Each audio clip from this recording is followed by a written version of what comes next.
नमस्ते प्रणाम दोस्तों भाई लोग, आप लोग देखता नहीं Dhanji news Bhojpuri YouTube channel में स्वागत है।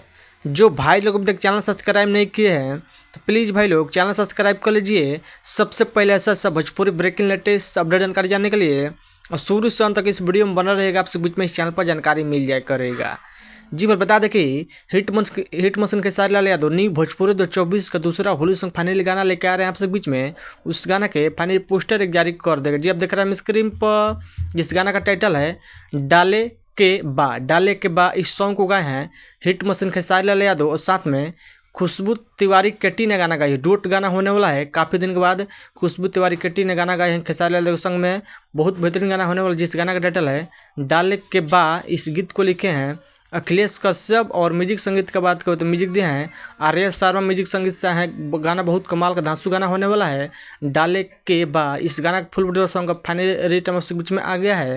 यानी कि कल सुबह 4 मार्च का सुबह 6:15 पर फुल वीडियो लॉन्च किया जाएगा आपसे बीच में। अन्नपूर्णा फिल्म पे यूट्यूब चैनल देखने सुनने को मिलेगा। एक बार गाना सुनने का बहुत कमाल का धांसू बेहतरीन गाना होने वाला है। यह गाना भोजपुरी फैंस को खूब मिलेगा। और बता दें कि finally hit machine Khesari Yadav और काजल लगवानी के ये होली सॉन्ग वीडियो गाना होने वाला है। वीडियो में देखने को काजल लगवानी खेसारी लाल यादव काफ़ी दिन के बाद वीडियो में देखने को मिलेगा।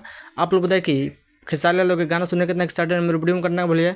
अब लोग बताइए खेसारी लाल के वीडियो अपडेट को अपडेट न्यूज़ पसंद पड़े प्लीज़ वीडियो को लाइक कीजिए और चैनल सब्सक्राइब कीजिए। अब वीडियो को शेयर लगाना भूलिए। बस ऐसा अपडेट जानकारी जानने के लिए और काले के गाना सुनिएगा। बहुत कमाल का धांसू ट्रेनिंग में जल्दी से ले आना है। जिस गाना का टाइटल है डालने के बाद। बस वीडियो में मिलता है। जय हिंद, जय भोजपुरी। धन्यवाद। वीडियो को दबा कर शेयर कीजिए। धन्यवाद।